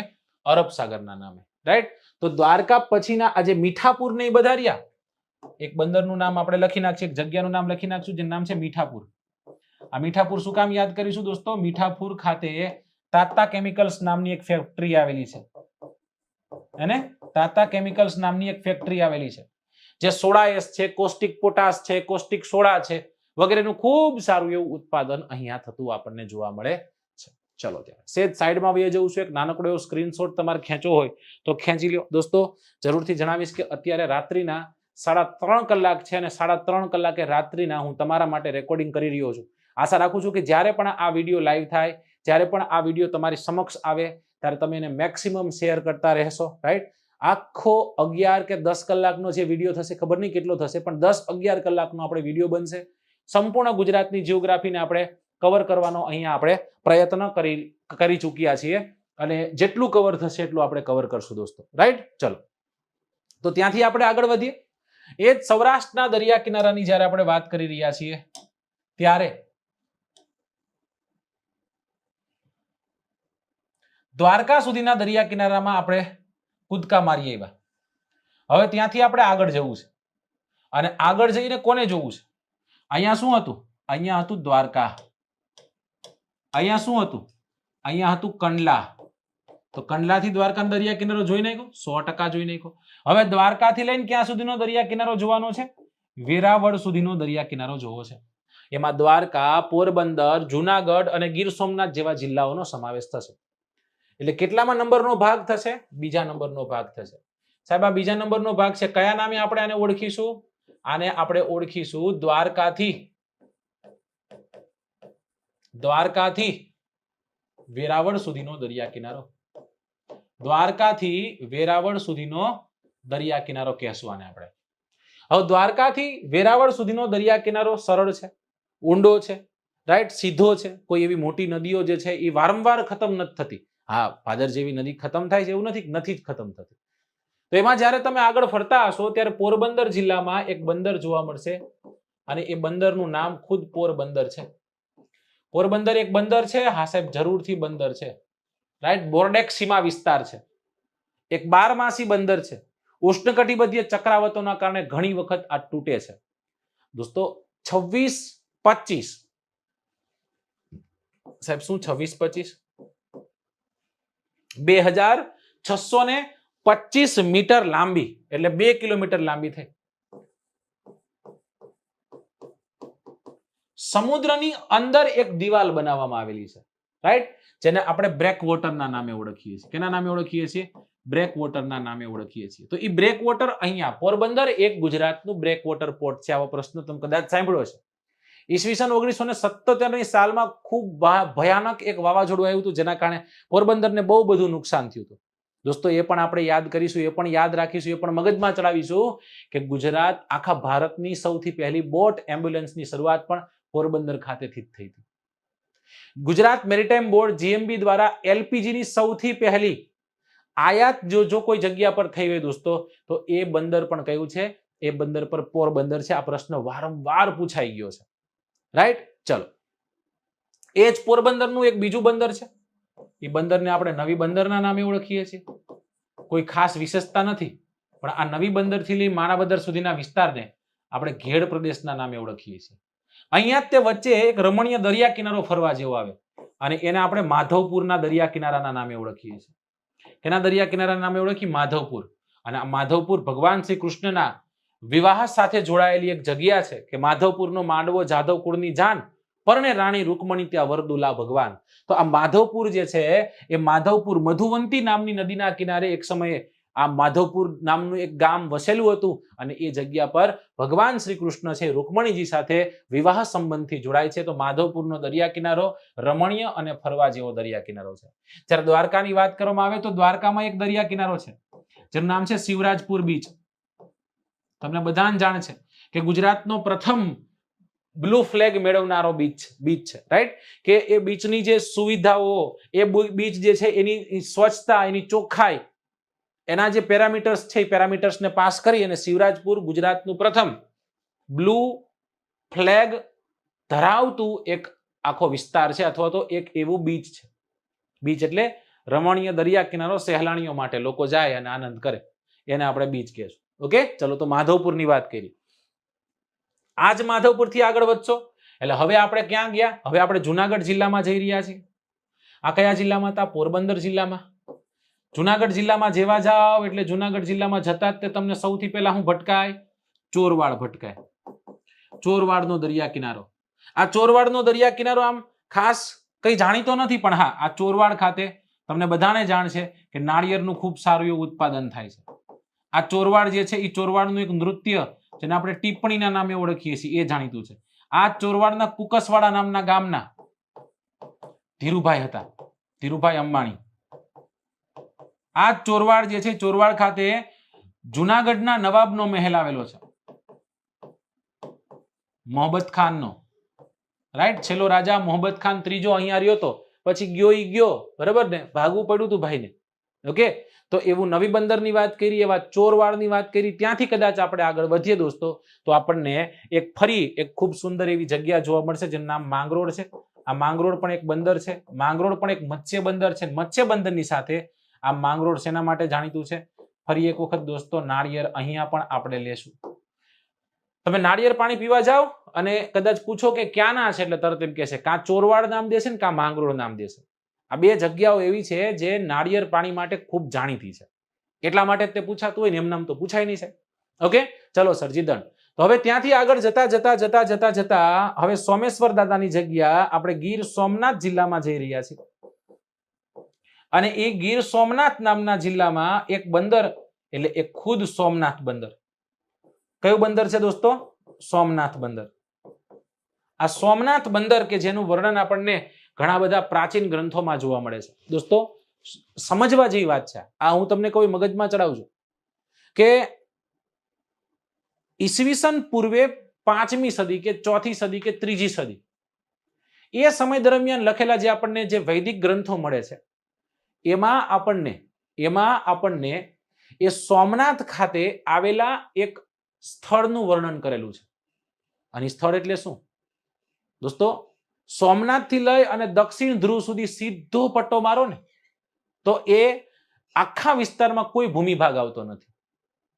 રાઈટ દોસ્તો, વિચાર કરો કે એ સમયના આપણા ઋષિ મુનિઓ કેટલા હોશિયાર હશે કે એમને કઈ રીતના એ તો જાણ હશે કે ભાઈ પૃથ્વી ગોળ છે, કઈ રીતના ખબર હશે કે ભાઈ એ સાઈડ દક્ષિણ ધ્રુવ આવતો હશે, કઈ રીતના ખબર હશે કે એ આખા વિસ્તારમાં કોઈ જમીન ભાગ નથી. કદાચ જો સોમનાથની મુલાકાતે જાઓ તો આ સ્તંભની જરૂરથી મુલાકાત લેજો. એ ત્યાં આજે પણ હયાત છે, જૂનામાં જૂનો એક સ્તંભ અહીંયા હયાત છે. સોમનાથ એક કેવું બંદર છે? સોમનાથ મત્સ્ય બંદર છે. સોમનાથનો દરિયા કિનારો ઊંડો દરિયા કિનારો છે. ઊંડો દરિયા કિનારો હોય તો એ દરિયા કિનારો જે છે એ દરિયા કિનારો તોફાની કહેવાય. અને એટલે જ કદાચ સોમનાથનો દરિયા કિનારાને કદાચ તમે ત્યાં જાઓ એટલે લોકો એમ કહેતા સોમનાથના દરિયા કિનારામાં ન નવાય. સોમનાથનો દરિયો તો કેવો છે? ગાંડો દરિયો. ગાંડો ન હોય, ઊંડો છે, એના કારણે ડૂબવાની સંભાવનાઓ મેક્સિમમ બને. સોમનાથથી આગળ જશો તમને જોવા મળશે વેરાવળ. જ્યાં સુધીનો દરિયા કિનારો આપણે જોવું છે, ગીર સોમનાથનું મુખ્ય મથક વેરાવળ આખા ગુજરાતનું સૌથી મોટું મત્સ્ય બંદર છે ભાઈ. આખા ગુજરાતના સર્વાધિક માછલાઓ વેરાવળ ખાતે પકડવામાં આવે. એમાં ખાસ કરીને જ્યારે શિયાળાની ઋતુ આવે એ સમય દરમિયાન અહીંયા આપણને એક માછલી જોવા મળે છે, શાર્ક. અને એ શાર્ક માછલી જે છે એ શાર્ક માછલીના લીવરમાંથી ઓઇલ પ્રોડ્યુસ કરવામાં આવે છે. અને એ દોસ્તો અહીંયા એ શાર્ક ઓઇલ રિફાઇનરી આવેલી છે. શું આવેલી છે? Shark oil refinery. કેવા પ્રશ્ન પૂછે? ગુજરાતનું સૌથી મોટું મત્સ્ય બંદર કયું? વેરાવળ. શાર્ક ઓઇલ રિફાઇનરી ક્યાં આવેલી છે? વેરાવળ ખાતે. શિયાળામાં શાર્ક માછલી ક્યાં જોવા મળે? અહીંયા. સમજાય છે? તો એ વાત થઈ વેરાવળની. તો વેરાવળના દરિયા કિનારાની વાત થઈ. વેરાવળ એક બંદરની આપણે વાત કરી લીધી.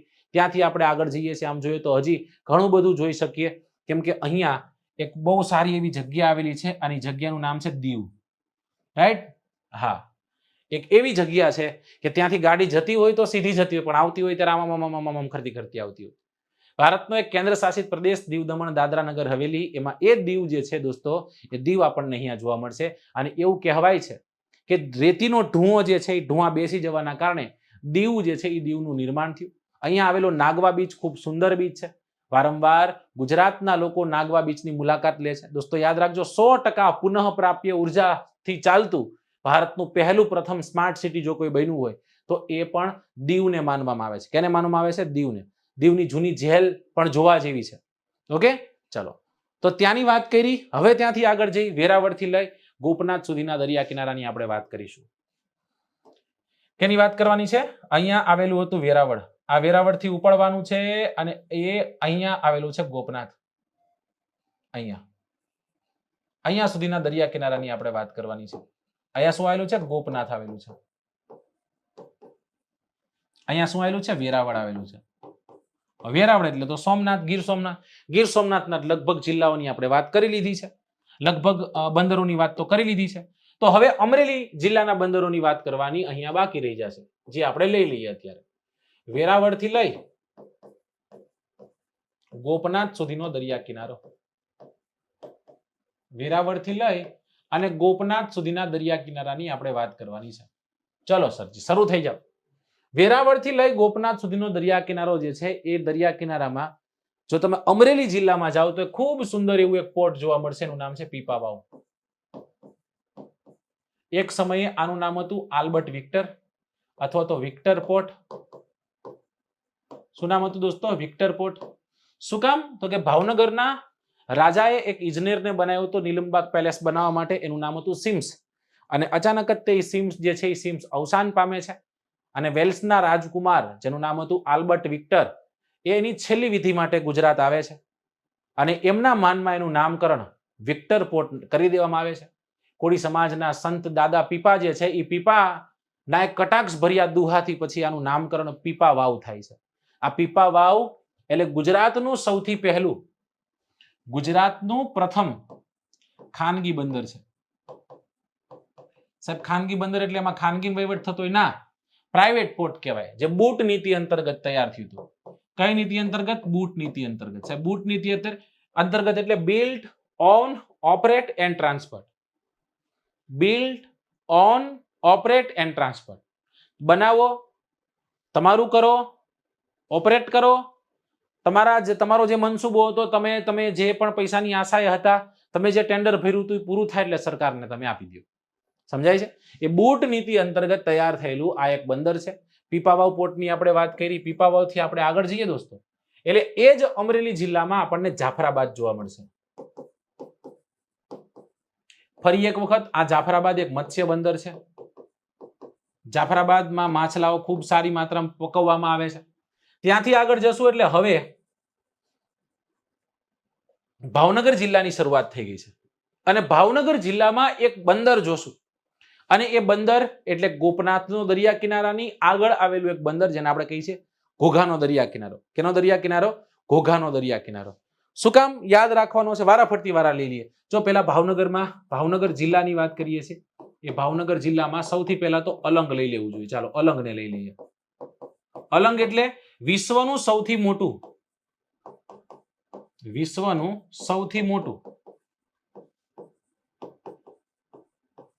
Ship breaking yard. રાઈટ? વિશ્વનું સૌથી મોટું શિપ બ્રેકિંગ યાર્ડ એટલે Alang Sosiya ship breaking yard. એક એવી જગ્યા છે જે જગ્યા પર કુદરતી જહાજ જે છે એ જહાજ કિનારા સુધી પહોંચી શકે. ઘણા બધા પ્લોટો છે દોસ્તો. જહાજ જ્યારે નિર્માણ પામે એમાં જેટલો ખર્ચો થાય એના કરતા વધુ જહાજને તોડવામાં ખર્ચો થતો હોય છે અને ડિમોલિશ કરવામાં ખર્ચો થતો હોય છે. રાઈટ? અને એવું આખા વિશ્વમાં જો કોઈ જગ્યાએ જહાજ ભંગાતા હોય તો એ અલંગ ખાતે ભંગાય છે. વિશ્વનું સૌથી મોટું શિપ બ્રેકિંગ યાર્ડ છે અલંગ સોસિયા યાદ રાખવાનું છે. ત્યાંથી આગળ જશું તો ઘોઘાને ભણવાનું છે. આ ઘોઘા ક્યાંક આપણે ઇતિહાસમાં ઝપટે ચડી ગયું છે કે લંકાની લાડી અને ઘોઘાનો વર. લાટનો રાજા સિંહબાહુનો પુત્ર સમુદ્ર વિજય અહીંયાથી નીકળેલો. લંકાની એક કોઈ છોકરી સાથે વિવાહ કર્યા એટલે લંકાની લાડી ઘોઘાના વરની એક કહેવત બની. અને આ ઘોઘા છે એ ઘોઘા સલ્તનત યુગ દરમિયાન અને સોલંકી યુગ દરમિયાનનું મહત્વનું બંદર હતું. ખંભાત પણ હતું. ખંભાતને પણ આપણે યાદ રાખવાનું છે. પણ દોસ્તો ઘોઘા શું કામ ચર્ચામાં છે એની પાછળનું કારણ ફોર એક્ઝામ્પલ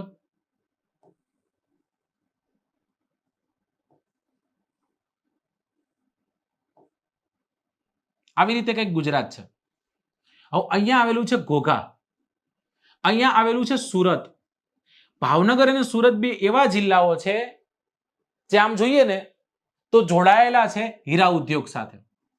એટલે ભાવનગરનો વ્યક્તિ જ્યારે સુરતની મુલાકાતે જાય છે એટલે 360 કિલોમીટર જેટલું અંતર કાપવું પડે અને એ અંતર ન કાપવું પડે એટલા માટે અહીંયા ઘોઘાથી લઈ અને દહેજ સુધી એક ફેરી શરૂ કરવામાં આવી જેનું નામ છે રોરો ફેરી. રોરો ફેરીનું full form roll on roll of.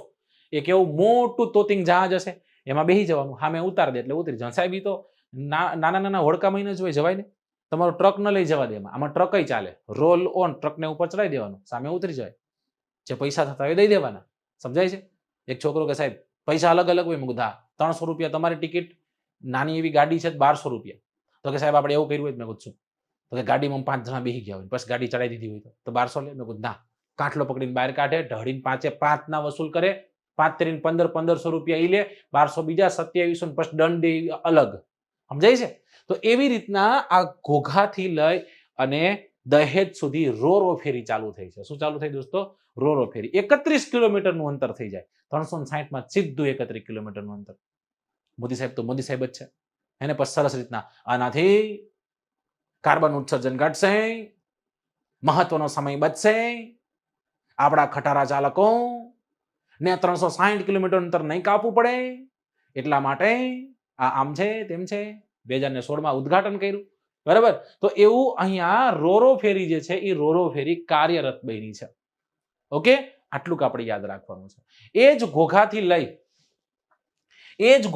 લઈ અને હાંસોટ સુધી, એ ઘોઘાથી લઈ અને હાંસોટ સુધી એક યોજના અવતરી રહી છે, જેને આપણે કલ્પસરના નામે ઓળખીએ છીએ. સાહેબ આ શું છે વળી?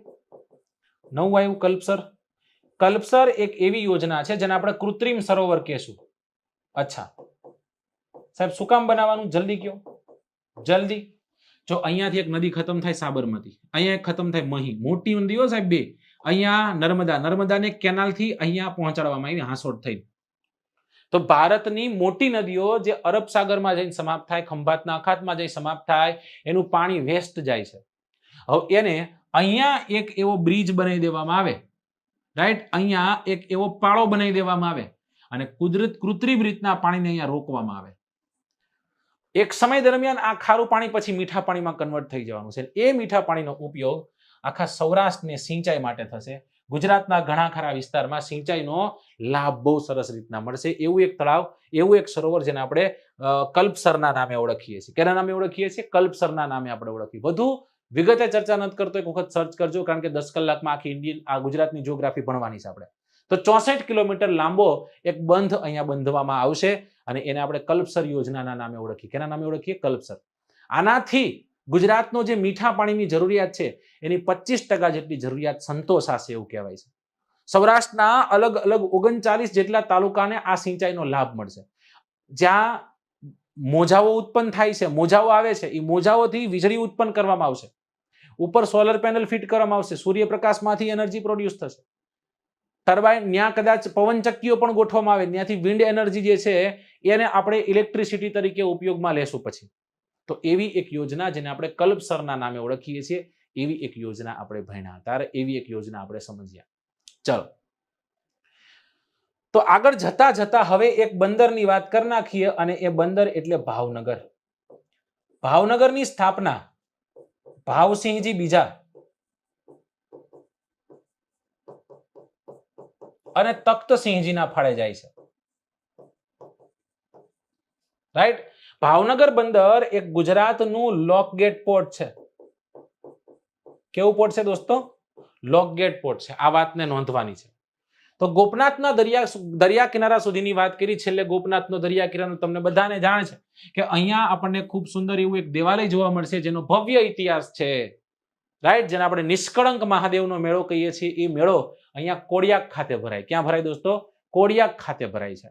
ત્યાંથી આપણે આગળ જશું અને હવે જોશું સાબરમતીના મુખથી લઈ અને પછી છેલ્લે સુધીનો દરિયા કિનારો, રાઈટ. જ્યાં સુધી પહોંચે ત્યાં સુધીનો દરિયા કિનારો આપણે જોવાનો છે હવે, રાઈટ. તૈયાર બધા? સાહેબ બધા તૈયાર છીએ, ખાલી તમે હાકલ કરી નાખો. જો અહીંયા ગોઠવાઈ ગયો છે દરિયા કિનારો, તો ગોઠવાઈ ગયો છે.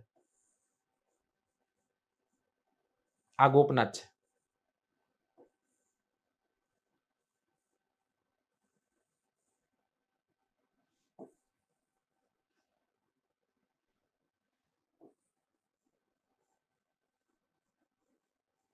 ચલો ખતમ, રાઈટ. આવી રીતના કંઈક આ તળ ગુજરાતનો દરિયા કિનારો છે. એ તળ ગુજરાતના દરિયા કિનારાને કઈ રીતના આપણે વિભાજિત કર્યો હતો? સાબરમતીના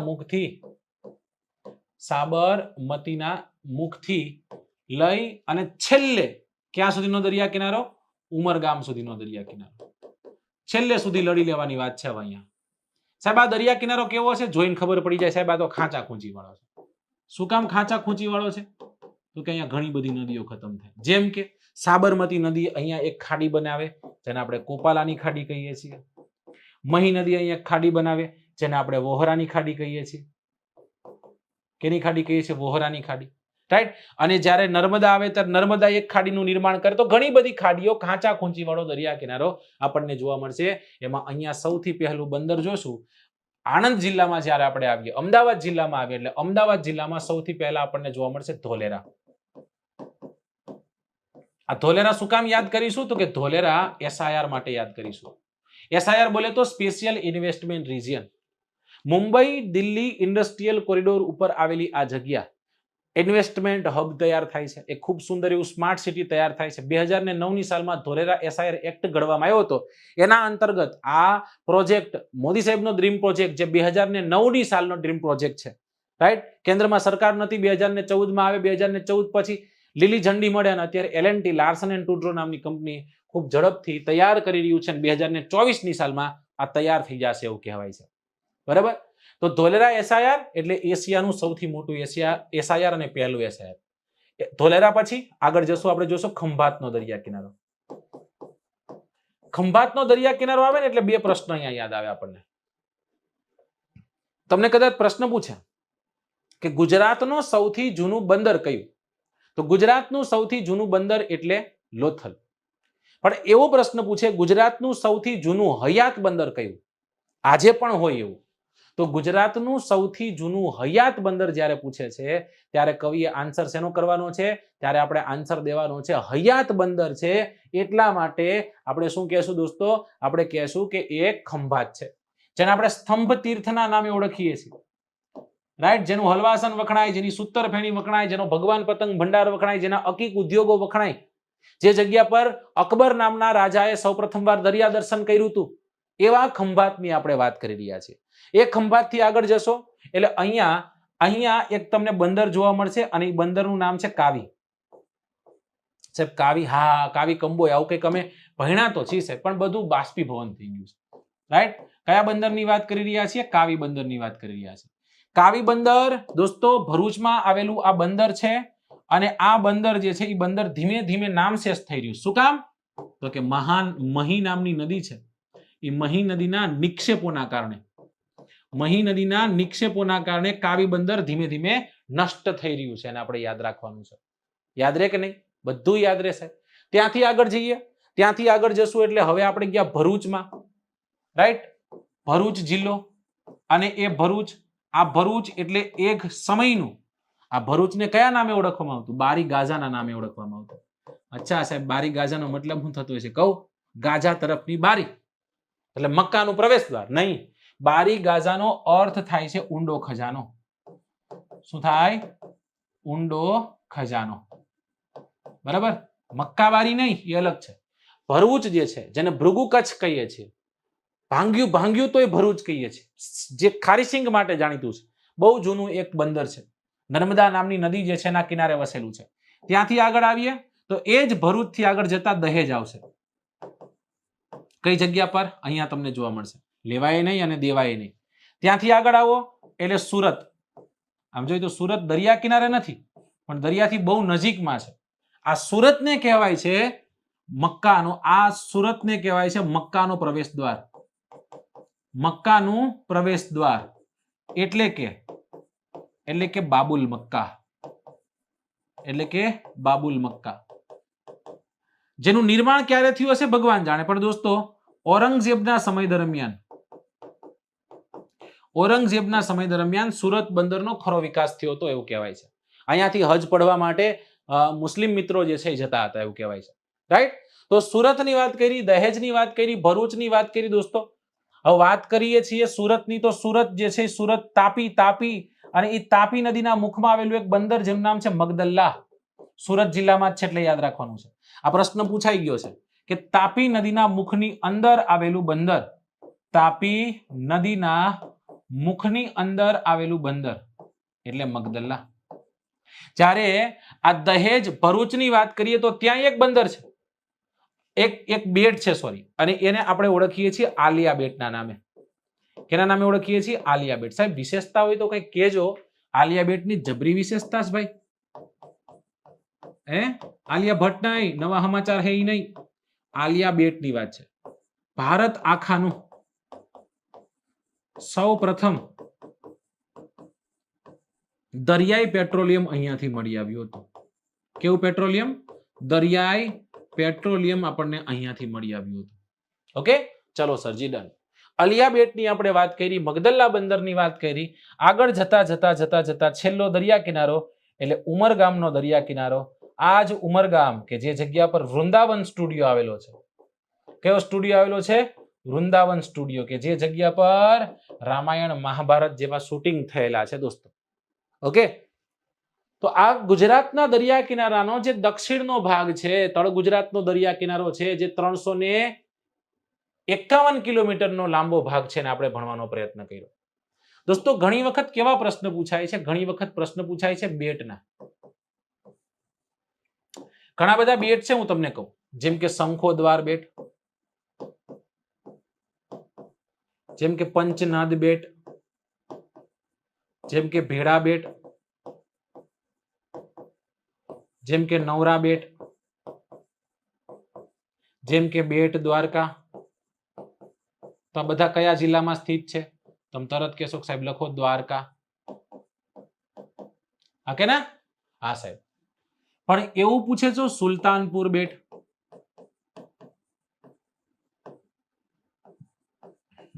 પીરમ બેટ, માલ બેંક, જેગરી બેટ. હજી એક આપી દઉં, પછી તમે મને કહેજો.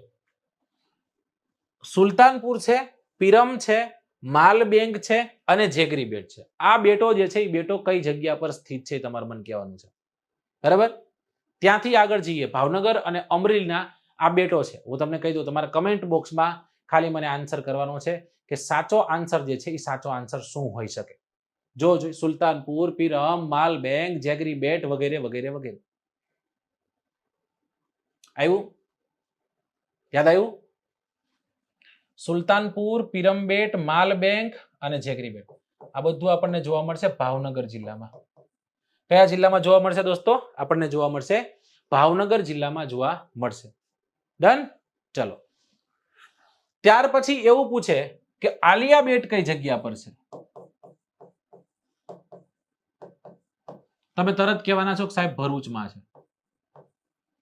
તમને એમ કે મગદલ્લા બેટ કઈ જગ્યા પર છે? આ એક મગદલ્લા બેટ છે ને એક બંદર છે. તો તાપી નદીનો મુખ અને સુરત નામનો જિલ્લો છે. કયું છે? સુરત નામનો જિલ્લો છે. સુલતાનપુર, પીરમ, માલબેંક, જેગરી બેટ, આલિયા બેટ, મગદલ્લા બેટ, રાઈટ? સુરત, ભરૂચમાં, જ્યારે આ બધા દ્વારકામાં આપણને જોવા મળશે. તો આવા બેટો જે છે એ બેટોના પણ ક્વેશ્ચન્સ તમને તમારી સમક્ષ નાખી શકે. રાઈટ? યાદ રહે કે નહીં? ઈઝી છે, અઘરું નથી. હવે એવો ને એવો રમણીય દરિયા કિનારો પૂછે, અને આ જ રમણીય દરિયા કિનારાને આપણે બીચના નામે પણ ઓળખીએ. જેમ કે માંડવીનો બીચ, કોણ નથી આવડતું? બધાને આવડે કે માંડવીનો બીચ જે છે એ કચ્છમાં આવેલો છે. તમને એવો પૂછે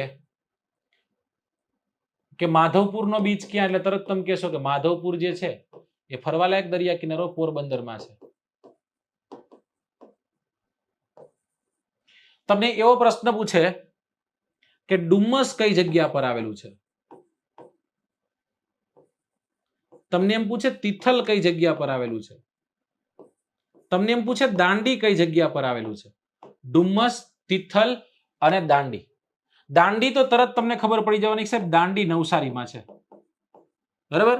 જ્યારે ડુમ્મસ જે છે એ ડુમ્મસ સુરતમાં છે, અને તિથલ જે છે એ તિથલ વલસાડ જિલ્લામાં આવેલા છે. આ બધા કેવા છે? આ બધા શું છે દોસ્તો? આ બધા રમણીય દરિયા કિનારાઓ, ફરવાલાયક દરિયા કિનારાઓ. તમને કઈ રીતના પ્રશ્ન પૂછે? તમને કદાચ જોડકામાં પ્રશ્ન નાખી દે. બરાબર? તો આપણે એ પોઈન્ટને યાદ રાખવાના છે. તો અહીંયા આપણે ગુજરાતના દરિયા કિનારાની 1600 કિલોમીટરની લાંબી હદ ને ખતમ કરી. રાઈટ? અને હવે આપણે આગળ વધવું છે અને નેક્સ્ટ ટોપિક તરફ જવું છે. બધાનું ધ્યાન અહીંયા હોવું જોઈએ. બહુ જલ્દી તમારી સમક્ષ